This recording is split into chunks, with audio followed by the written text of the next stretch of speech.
Hi, and welcome to the newest edition to NBA Economy Show. Again, we're gonna just review a few things that's happened in the last couple days. We see that the Knicks have planned their first interviews for the New York Knicks head coaching position. We see we have two names, that have who've been really in the news as being headliners. Basically, we only have two names of head coachings going up for this position. We know that it's been controversial. I haven't liked the coverage the Knicks have gotten. I think the coverage is unfair. There's a lot of Knicks for clicks going on. I think the media is kind of pouncing on the Knicks. The Knicks aren't a very open outlet, so I think a lot of the media are kind of taking it out on the Knicks because they don't really share, they don't play nice, and this is the time to do it. The narrative that the Knicks are getting the were fast to fire Tom Thibodeau, and then they had no plan. Most teams fire a coach without having their next coach in line unless it's mid-season.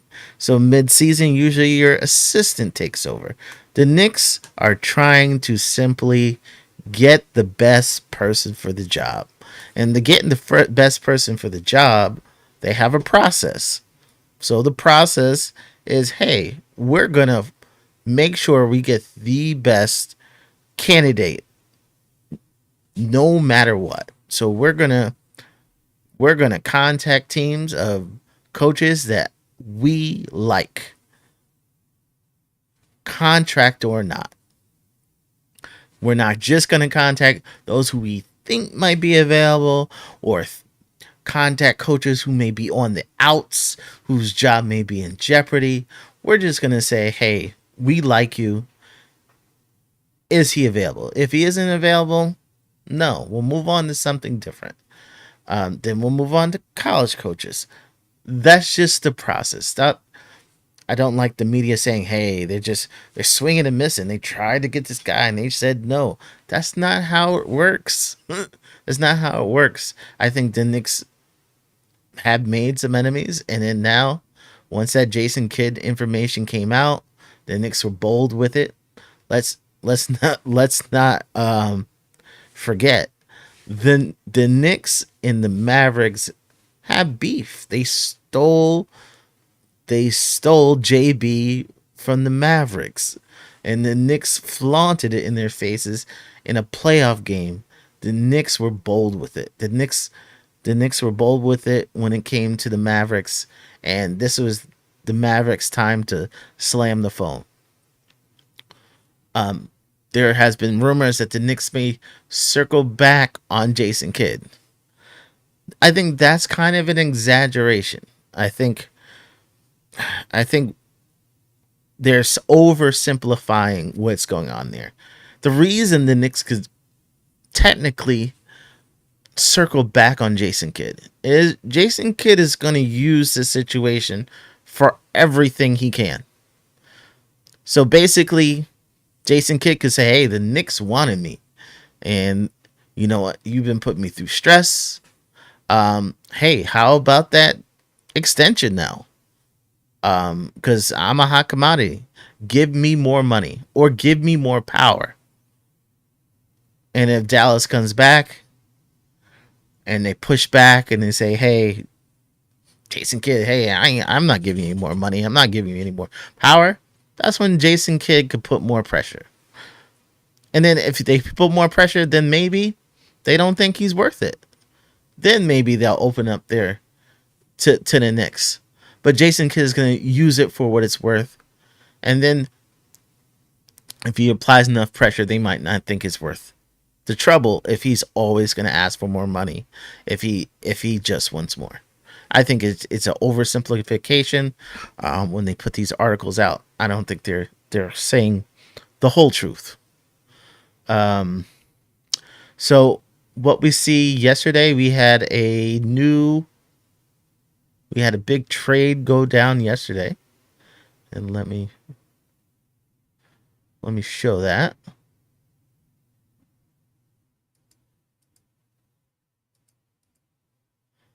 Let's see.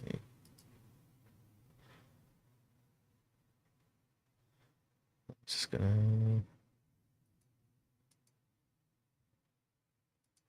Okay, so yep. So yesterday, we saw a big Magic trade where the Magic, one of the Knicks rivals, wasn't near the top of the East, but we always know that they have talent. They have some great forwards over there. Even their bench forwards are great. But they're a team that struggles shooting, and then they're kind of going. They're kind of on the backs of two young players, Bankero, Wagner. They're just not mature yet, so they can't really carry the team yet like they need to. But they're kind of lurking. They're going places. They added needed shooting. They've always could have added shooting. They've been looking for shooting. Shooting in the NBA isn't particularly hard when you have assets, but having a two-way player is tough in the NBA.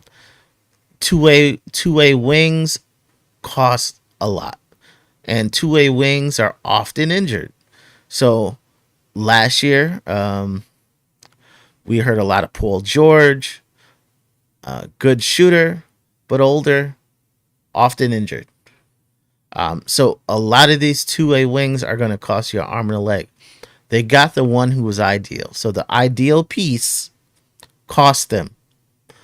So the piece of Desmond Bain cost them four first rounders, and a swap. So this similar to Mikal Bridges, just how we got the piece we exactly wanted, a two-way wing. For us, we got one who was an Iron Man. So it's going to cost you. Two-way wing will cost you. Cost control for 4 years. So new CBA is hitting. These prices for players are going to go up and up and up. And now you got one whose price is set for the next 4 years. 4 years when the cap is 40% higher, you have a player who's locked in. So they are happy with where they're at. They could be top 4 in the East, top 3 in the East. If Ben Carroll takes a step, if Wagner takes a step, who knows how high they can be. But yes, that was the news yesterday. So let's get into today's topic. And is Jaren Jackson Jr. a Knick target? And what you saw today is you saw an article on Clutch Points. Our guy Chris Persninen had a few words on that, but I think it was overblown. A lot of people are going to say, "Hey, I've seen little videos out here. Knicks are going after Jaren Jackson Jr. Knicks plan to get Jaren Jackson Jr." I really don't like these Nick clicky YouTube channels because they don't tell you the truth. They just take little bits of information and run with it. They take conventional knowledge without knowing the details, and then you just blow it up and make it something that it's not. When it comes to Jaren Jackson Jr., he is due a nice extension. So this year he's basically underpaid. So we're gonna just take a look at that. And we're going to look at, like, this is capsheets.com. Thank you, Yossi Goslin. He has great site. Should always look at this. So basically, for this season, for the Memphis Grizzlies, if things just went like normal, Jaren Jackson would make only a little over $23 million a year. He had his rookie extension. He took a very team friendly deal. Um, the Knicks would have paid him more if he was patient and he took that, that one less year. But with NBA players, you want your money. Nothing is guaranteed. Life isn't guaranteed. You want to make sure that money is there. Okay. So we look at the cap sheet for the season coming up. It looks like there's plenty of money for Memphis. Memphis is a very studious franchise. They make sure all the money's there. They don't take unnecessary risks. So it seems like they have a lot of money, but looks can be deceiving because he's eligible for an extension. So we see with his contract goes into next year. Traditional extensions would you would extend the player, and the new money goes after their current contract ends, and so it would be a like kind of like a new contract. So he would play 23 million, and then after that his new contract would sit in. But they're going to do something different. So what they're going to do is we're going to give you money this year because we have a bunch of space, and we're going to pay you more this year. And then your new contract would be based off that, and then we're going to go 40% more. Okay, so we have that. But not only that, who can sign a new extension is John Morant. John Morant can sign a new extension. He can sign a deal extension that's 2 years, 120 million. So that's like around $60 million a year once that kicks in. So you have to keep that in mind. Who you don't see on this list is Santi Adama. Santi Adama is on his rookie deal that ended. So he could be looking at extending for more money. So you have all this money that's about to enter the cap sheet, and what looks like a big amount of money that you could spend isn't so big anymore. So where does the Knicks come in on this? Well, a lot of people looked at this and said, "Hey, maybe the Memphis Grizzlies don't want to pay him, Jaren Jackson Jr., significantly more money." I kind of questioned it at one point too, saying, "Oh, maybe they don't want to pay him 40 plus million a year." If since he didn't make All NBA, he lost a lot of money. He could have made upwards around $60 million a year. They dodged a bullet when he didn't make it. But Jaren Jackson Jr. could play that year and say, "Hey, I could make a." He could feel confident that he can make an All NBA team next year, and say, "Hey, I'm going for that 60 plus million. I'm going to go for that big super max extension." And then that probably would scare Memphis Grizzlies. But word that we kind of heard is Memphis fully intends to extend him this year. So don't even wait for him to try to make that super max next year. We're just going to give you a good amount now. you're safe. Um, so I mean that kind of throws a wrench in it, but it's kind of up to Jaren Jackson Jr. if he wants to do that. If he wants to bet on himself, which is always a risk, then I think Memphis could think about maybe moving on because the money would just be ridiculous if you got that supermax extension. Um, he's a certain type of player. Um, he's a good player, great defensive player of the year, but he's not the perfect player. There's still deficiencies in his game. You're a small market. You're not going to be getting people, fighting to get to Memphis. So that could be a thought. But word is that they want to extend Jaren Jackson Jr.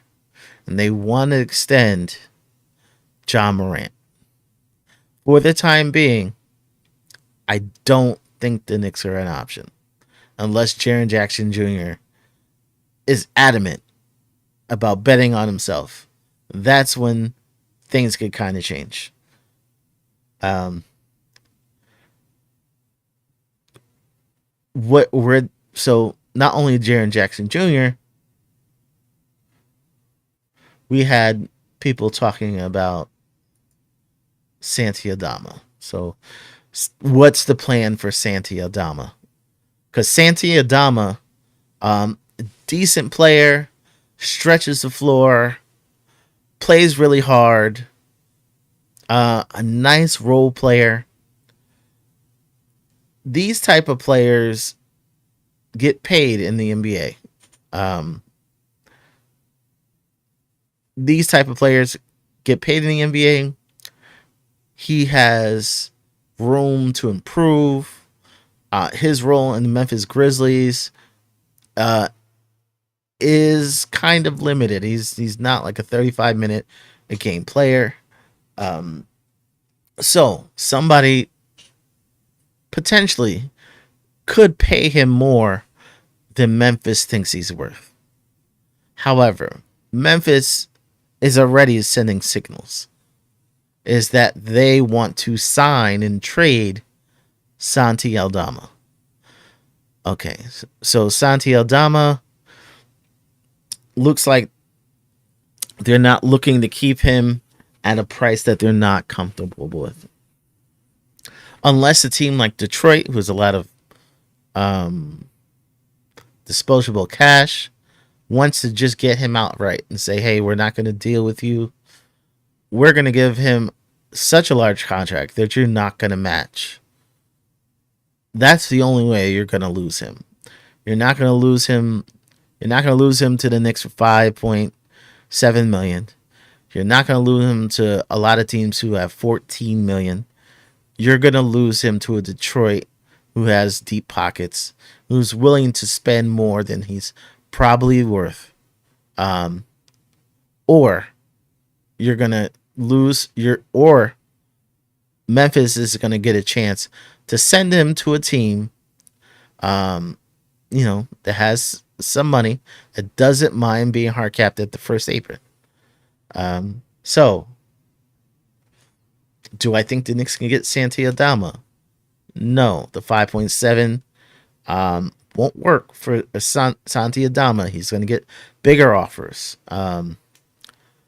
Also, could Memphis sign him, trade him to New York? No, the Knicks are already over the first apron. We probably want to stay under the second. But if we receive a sign and trade, it hard caps us as the first apron. So no, the Knicks should not be in on Santi Aldama. Okay, so some people are also want to bring up Ja Morant's name. Like we definitely mentioned him a little earlier, talking about they're willing to give an extension. Ja Morant had one of the worst years in his career last year, barring injury or suspension. Like his numbers were down. He didn't even score 20 points a game. They try to rework the offense. They're trying to save John Morant. Like he goes in the paint like a crash dummy. Like this isn't sustainable. Especially small players, once you slow down, you're never the same. They're trying to protect their asset. I don't know if they're truly trying to keep John Morant, but they're saying they want to extend him. However, it does not make sense for the Memphis Grizzlies to trade John Morant right now. You don't trade somebody when their value is super low because you're not going to get much back. We just seen Desmond Bain go for 4 picks. In previous years, John Morant would go for 5, 6 picks, but that's not where John Morant is now. John Morant has been often injured. He's been suspended. His numbers are down. If he got traded now, he would be a bargain for a team. And he wouldn't go for nothing, but he would be a bargain. Do I think the Knicks are a good match? Not with Jalen Brunson.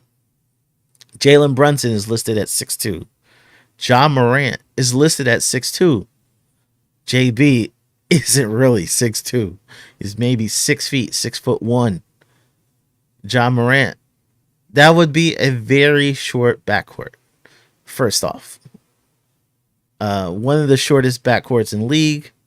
Has some teams done it in the past?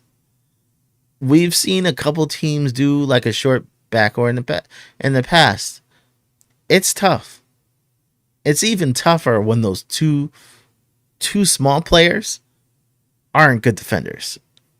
So not only are you going to be playing taller players, but you're gonna be a turnstile on defense.